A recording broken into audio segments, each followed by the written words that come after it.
Coletiva, né? Vamos para a coletiva. Vamos reagir aqui à coletiva de Rogério. Coletivazinha de 12 minutinhos, né? Não foi uma coletiva tão longa. Mas pelas aspas, eu já prevejo me estressar, viu? Já prevejo estresse, porque eu vi algumas aspas do Rogério Ceni e pelas aspas, meu amigo, né? Vou te dizer. Mas vamos lá. Vamos para a coletiva de Rogério Ceni aqui. Vamos trazê-la. Vou dar o play aqui, viu? Boa noite, Rogério. Gabo Ferreira, Mosaico Esportivo. Gostaria que você falasse do início de jogo complicado do Bahia, tomando o gol. Muita dificuldade nas laterais, né? O Mike avançando bastante por aquele lado direito. Como você tentou corrigir e o porquê que esse início foi tão difícil para o Bahia e pode ter, né? Mudou a cara do jogo logo no começo, dificultou tudo. O início é um erro tático, um erro de posicionamento. Quando a gente joga no sistema que a gente joga e trabalha, as linhas não podem ficar com mais que 10 metros de distância. Gianluca salta, Nico salta, os dois muito altos. A bola entra para Luciano, o Luciano tem tempo de dominar entre as duas linhas, acionar a bola do lado, receber por dentro e fazer o gol. Então, assim, nós temos um padrão. Só um adendo, tá? Eu mostrei esse comportamento no pós-jogo. Se quiser, pode deixar o mic aberto, Lula. Eu compartilhei de outra forma, não vai vazar, não. Eu tô tossindo. Então tá, tudo bem. Mas, enfim, eu mostrei esse comportamento no pós-jogo, né? Quem assistiu o pós-jogo, eu mostrei. O Bahia tomou 2 gols no mesmo espaço. No mesmo espaço. Né? As falhas não foram dos mesmos jogadores, mas os 2 gols foram no mesmo espaço. E o Rogério Ceni tá falando isso aí, o que eu trouxe no pós-jogo. Né? A distância entre a linha de defesa, que estava montada, a linha de 4 defensores, para a linha de meio de campo, era um absurdo. Tinha um tapete vermelho, né, ali. E Luciano, claro, com a qualidade que ele tem, finalizou de primeira no ângulo, né? Também a finalização dele foi PQP, né? Mas enfim, vamos lá. De marcação, temos um padrão de distância. Às vezes a gente se emociona, se empolga e vai querer caçar, fazer caça, abre o espaço do meio. E justamente naquele momento eu gritava para eles que as linhas estavam muito grandes. A bola entra no Luciano, não dá tempo do nosso zagueiro chegar, não dá tempo do Jean retornar. A bola entra pelo lado direito, cruzamento. Você pode ver até aqui na imagem, você vai encontrar o Nico provavelmente vindo bem distante, que é o nosso 5, que é o nosso primeiro volante que deveria estar mais perto. Então, foi um erro de posicionamento em que sofremos o primeiro gol. Depois até melhoramos o jogo, tivemos a chance cara a cara com o Jean Lucas, né? E aí se equilibrou um pouco mais a partida. Mas o começo superior do São Paulo fez valer a vantagem até a parte final do jogo. E também nós poderíamos, eu vou condicionar muito desse resultado ao fato de ser. Nós mandamos ofício para a CBF pedindo um dia a mais para jogar. O São Paulo poderia jogar amanhã tranquilamente esse jogo. Nós jogamos quinta, domingo, quarta e sábado. Chega uma hora que pesa. Chega uma hora que se você não tira teu jogador, ele vai ter lesão. Se você põe o jogador na expectativa, ele acaba tendo lesão com 10 minutos, como foi o caso do Gilberto. Então eu não vi nenhum time no Brasil jogar quinta, domingo, quarta e sábado. Tem times que jogam 2 competições, caso do Flamengo e Palmeiras, e não jogam de 3 em 3 dias. Mas para nós, infelizmente, não conseguem colocar um dia a mais para você se recuperar 24 horas. Aí os jogadores cansam, tem lesões, você perde todas as suas substituições com 13 minutos do segundo tempo e o time acaba realmente cansado. Eu acho que esse para nós, é o pior de tudo para enfrentar, é isso. Não conseguir um dia a mais de calendário, um intervalo a mais de calendário. Não adianta você ter um campeonato só para jogar quando você enfileira 4 jogos em 10 dias. Aí você tem agora uma semana, depois se enfileira, nós vamos jogar domingo contra o Red Bull, nós vamos jogar quarta, Atlético Mineiro, sábado contra o Internacional. Aí depois te dão mais uma semana. Não adianta. Você tem um campeonato só, você joga de 3 em 3 dias em sequência. Não vale de nada. É a mesma coisa que você ter 2, 3 campeonatos juntos. Deem um espaçamento, 4 dias, pelo amor de Deus. 8 dias agora sem jogo, nós vamos ficar. Pra quê? Esse ponto, eu só não concordo que ele condicione a derrota a isso. Ele usa o termo dessa forma, né? Eu condiciono muito a derrota a isso. Eu não concordo com o condicionamento da derrota a isso. Mas esse foi, talvez, um dos pontos mais importantes que ele levantou na coletiva, de fato. Pô, a gente jogou quinta-feira contra o Vitória no Barradão, jogamos no domingo contra o Grêmio, jogamos na quarta contra o Inter e sábado contra o São Paulo. O Bahia fez 4 jogos em 9 dias. 4 jogos em 9 dias. Então, de fato, né, foi o que eu abordei aqui antes da coletiva, de fato, isso precisa ser dito. Agora, eu não concordo que isso seja utilizado como muleta ou como um fator condicionante à derrota. Porque o Bahia joga fora de casa da maneira que jogou contra o São Paulo há muito tempo. Então o Bahia não é como se o Bahia estivesse jogando bem fora de casa, em vários jogos, e aí por conta do desgaste contra o São Paulo, a gente fez um jogo muito ruim. Não. É porque a gente vem jogando vários jogos muito ruins, e isso só foi mais um fator para poder colaborar com mais um desempenho ruim do Rogério Ceni fora de casa.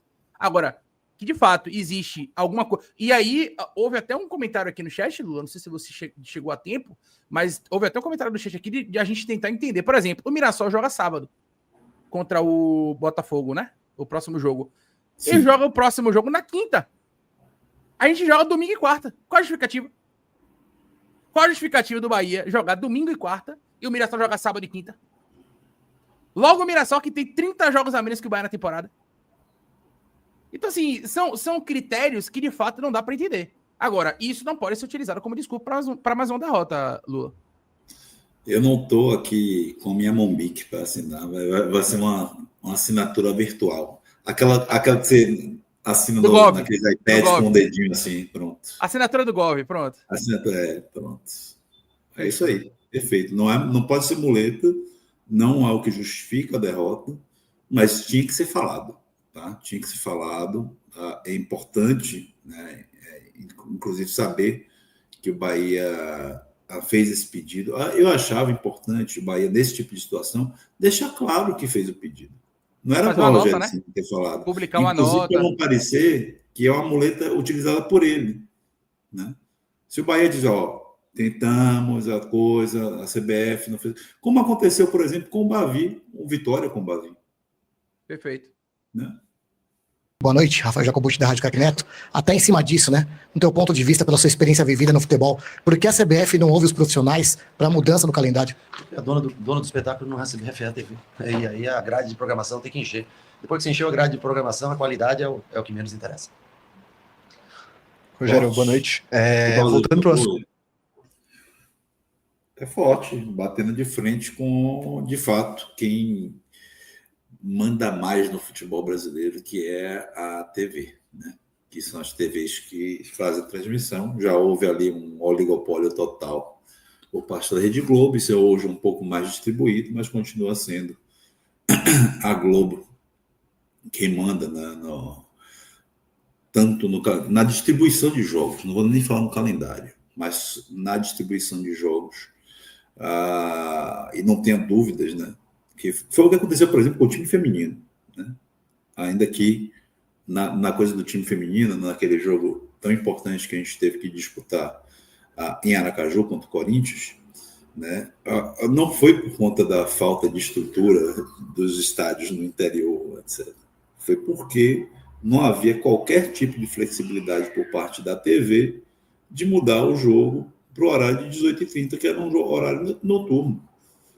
Os jogos do Campeonato Feminino de Futebol acontecem 11 horas da manhã, 16 horas, 15 horas, né?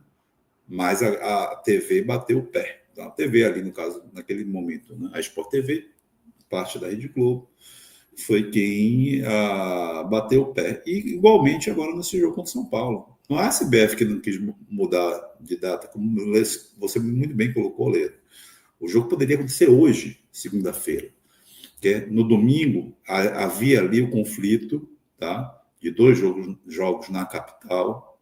Tenta-se evitar isso ao máximo, né, de ter um jogo Palmeiras e Cruzeiro, que aconteceu também aqui em São Paulo. Mas o jogo poderia acontecer na segunda-feira. O Bahia enviou o ofício fazendo a solicitação da mudança de data dentro do prazo possível para poder fazer acontecer essa mudança. Não há dentro da grade da TV, por exemplo, qualquer tipo de conflito para segunda-feira. Não há. Não há jogos conflitantes amanhã, dentro da Série A, sobretudo. Eu acredito que nem da Série B, velho. Acho que a Série B só volta na terça, né? Se eu não me engano. Não tenho certeza se tem jogo hoje, não. Aliás, tem jogo hoje, assim, do Atlético Paranaense. Tem um. Mas, de qualquer maneira... Tem dois, na verdade. Tem Chape, Operário, Atlético e Amazonas. Mas não é com esses jogos que a gente vai concorrer, né? Um São Paulo e Bahia iria concorrer, né? Claro. Ainda e mais aí só voltaria na sexta. Não, só voltaria na sexta. Vamos lembrar da coisa, ainda mais que a Série B não é da... A Série B não é da Globo. Não é da Globo, é da Disney. É da Disney. Então, velho, assim, por quê? Né? São Paulo não tem jogo de meio de semana, Bahia... Lula deu uma travadinha. Aí voltou. Acho que fui eu. Então, velho, a colocação importante e forte dele. Mas vamos lembrar. Uma coisa é uma coisa, outra coisa é outra coisa. São coisas importantes que ele está falando, que precisavam e devem ser ditas, mas não são os motivos da derrota do Bahia, da maneira que foi, que é mais do que a derrota, é a maneira como foi, mais uma vez, num jogo fora de casa. Perfeito. Vamos lá. É o que menos interessa. Rogério, boa noite. Voltando para o assunto que um dos colegas trouxe aqui sobre a relação da sua vinda de volta para São Paulo, na saída do hotel, diversos torcedores do São Paulo, inclusive com a camisa do Bahia, estavam lá, e você fez questão de tirar foto, conversar com todos os torcedores lá. Queria saber como é que é essa volta para São Paulo para você, qual é esse mix de sentimentos, de reencontrar e o carinho do torcedor ali com você?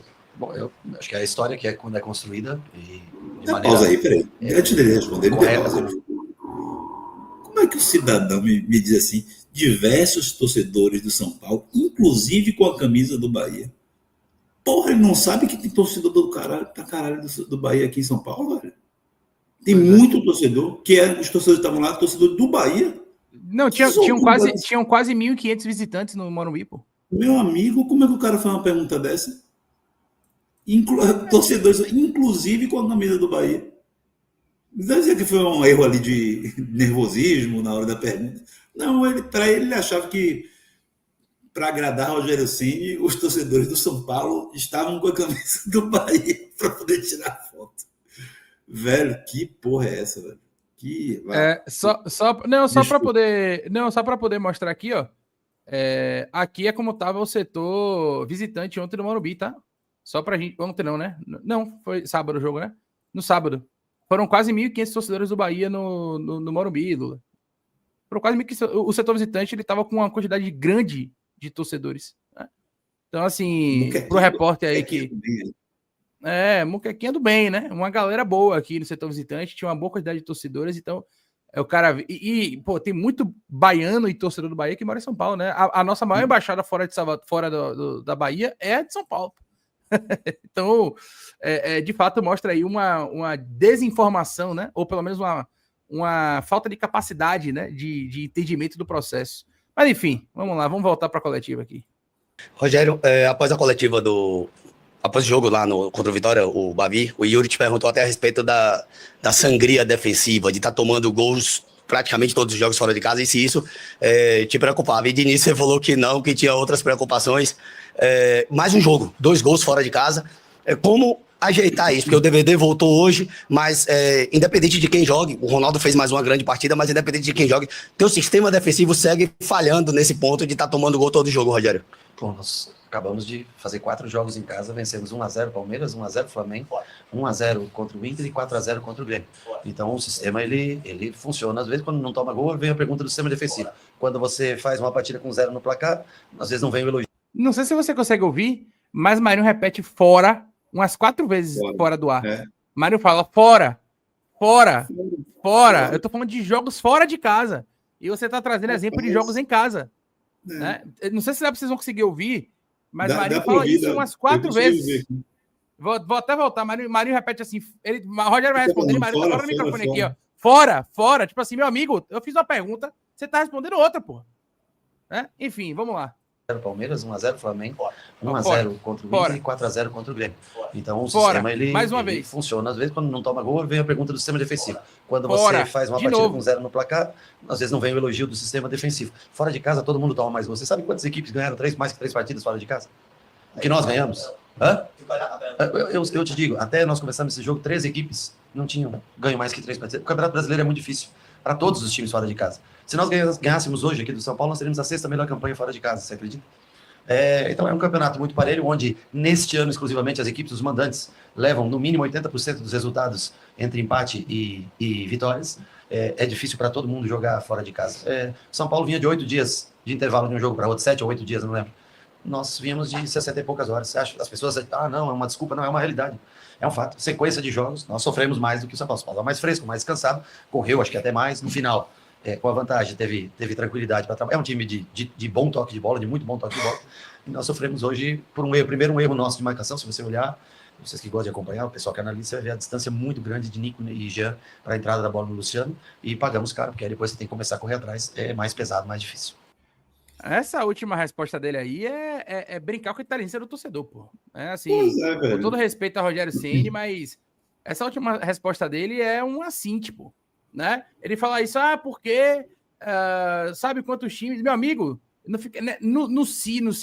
Sabe qual é o fato, Rogério Ceni? Eu vou trazer um fato para você, já que você gosta de tratar fatos, eu vou trazer um fato para você. Sabe qual é o fato? O fato é que nas campanhas de fora de casa, o único time do G6 que está fora do G6 é o Bahia. Aliás, o Bahia tá tão mal fora de casa que não aparece nem na primeira página da tabela aqui. Né? O único time do G6, o Bahia tem 13º, o único time do G6 que está fora do G6 como visitante é o Sport Clube Bahia. Já você tá falando de fato, vamos trazer fatos. Né? Fora de casa, sua campanha é muito ruim. Marinho fez uma pergunta sobre consistência defensiva fora de casa e você não respondeu. Não respondeu. Você inventou. E aí ficou bonito pra cara dele, porque sabe como é que amanheceu hoje a capa do GE? A manchete foi: Bahia sofre mais que o dobro de gols em jogos como visitante. Pronto. Aí ficou bonito pra cara dele. Ficou bonito pra cara dele. Porque hoje a capa do GE Bahia amanheceu com essa manchete, Luiz. Aqui, ó. A capa do GE Bahia amanheceu com essa manchete aqui, ó. Bahia sofre mais que o dobro de gols em jogos como visitante. Então a pergunta de Marinho, aliás, Yuri Santana vem perguntando sobre isso pra ele nas coletivas, há umas 3 coletivas seguidas. Marinho só fez fazer mais uma vez essa mesma pergunta e ele mais uma vez ignorou. Não respondeu da maneira que deveria ter respondido. Enfim, essa última pergunta aí, essa última resposta, na verdade, foi brincar com a inteligência do torcedor. E aí, Rogério, não vá por esse caminho, pai. Não vá por esse caminho, porque tem muita gente inteligente do lado de cá. É a parte que implica o trabalho dele. Tá? Tem uma parte que implica o trabalho dele. Ele não falou nenhuma mentira ao dizer que todos os clubes têm mais dificuldade fora de casa do que dentro, todas as defesas sofrem mais gols fora de casa do que dentro. Não falou nenhuma mentira. Isso é verdade. Agora, a defesa dele sofre mais do que, não só dentro de casa, né? Mas do que os demais. E os demais concorrentes diretos. Né? Outro ponto, ele fala do cansaço, mas ele não fala do foco. Ele não fala da parte psicológica, que é a responsabilidade dele também, de instruir esses jogadores a, por exemplo, não saltar as linhas, como ele estava reclamando no primeiro ano. Se não é para saltar a linha, se não é para dar a distância, instrua com muita clareza, né? Senta a bunda ali do lado da última linha, os jogadores da segunda linha. Né? Mas é mais que isso, é foco, velho. E assim, é uma coisa que depende do trabalho dele, da comissão dele. Né? De a bola chegar do lado esquerdo e o lateral, ou quem está mais aproximado para fazer aquela marcação, quando é, no caso, o atacante que desce pelo lado do campo, chegar com mais rapidez no homem da bola. O jogador que está fazendo a cobertura do passe rasteiro para o meio está atento o suficiente para uma bola que passa a centímetros da perna dele, ele poder dar um caminho e roubar. Mas não, assim, o foco sai e é difícil, não é fácil não dá, mas é a parte do trabalho dele. É a parte do trabalho dele. O trabalho dele não é só colocar o Bahia numa disposição tática que favoreça jogar, não é só escalar o time, né? O trabalho dele é, dentro dessas escolhas dele, manter ali o time fluindo da maneira necessária para ser competitivo nos jogos. E o Bahia, fora de casa, é muito pouco competitivo. Muito pouco competitivo. É isso. O Bahia sofreu 24 gols em 15 jogos como visitante neste Campeonato Brasileiro. Tá aí. Né? Em casa são 15 jogos, 11 triunfos, 3 empates e 1 derrota, 36 pontos, 26 gols marcados, uma média de 1,73 gols por partida, tá? E 10 gols sofridos, uma média de 0,67. De fato, a campanha do Bahia em casa é indiscutível. Indiscutível. Fora de casa, a gente tem uma campanha... Eu vou até trazer a matéria aqui, acho que vale, né? Acho que vale trazer essa matéria aqui, que a matéria tá bem completinha, tem os dados aqui, e a gente traz a matéria que foi do Rafael Teles, né? Muito bem feita, inclusive, a matéria aqui do Rafael Teles, então a gente vai trazê-la. Tá aqui, ó. Os dados que eu tô lendo agora nesse exato momento. Tá aqui, ó, pessoal. Jogos dentro e fora de casa na Série A. Tá aqui, ó. Esses são os dados, ó. Na tela para vocês. Bahia dentro e fora de casa na Série A. Como mandante, 15 jogos, 36 pontos conquistados, 11 triunfos, 3 empates e 1 derrota. Gols marcados, né? 26, média de 1,73 por partida. Gols sofridos, 10, média de 0,67 por partida. Como visitante, 15 jogos, 3 triunfos, 4 empates e 8 derrotas, 13 pontos conquistados, né? 14 gols marcados, ou seja, uma média de menos de um gol marcado por partida, fora de casa, e 24 gols sofridos, uma média de 1,6. Né? Então, assim, é um time que compete tão pouco que não consegue competir ao ponto de marcar gols, né? Marca pouquíssimos gols, e não consegue marcar, não consegue ter o mesmo poderio defensivo, né, que tem, por exemplo, nos jogos da Fonte Nova. Então, Rogério Ceni, a pergunta de Mário Júnior, ela foi muito clara quando ele fala a sangria defensiva do seu time fora de casa. Né? E aí você, porque a gente vê do Palmeiras que ganhou de 1x0, porque o Flamengo ganhou de 1x0, porque 4x0 no Grêmio, porque não sei o quê. 1x0 no Inter, ok. O Bahia vem de 4 jogos seguidos em casa ganhando os jogos sem sofrer gols, ok. Dentro da Fonte Nova. O recorte não é esse. O nosso ponto, a nossa crítica é em relação ao seu trabalho fora de casa. E você precisa ter uma autocrítica, precisa entender que o trabalho é muito abaixo da média fora de casa, muito abaixo da média. Foi o que eu acabei de dizer. Contra fatos, no argumento, já que ele gosta de trazer fatos, eu trouxe um aqui. O Bahia é o único time do G6 do Campeonato Brasileiro que, como visitante, não está no G6. Isso é um fato. No G10. Não, ok, mas piorou. Não está nem no G10. Não está nem no G10. Pois é. Então, isso precisa ser combatido. Você ainda aposta no achismo ou na sorte? Com o seu tipster, isso acabou. Em menos de 2 minutos, eu analiso cada partida e te mostro as melhores oportunidades, direto no seu WhatsApp. Envio análises preditivas, estatísticas do confronto e palpites baseados em probabilidades. Clique no link da descrição agora e tenha acesso ao seu tipster hoje mesmo.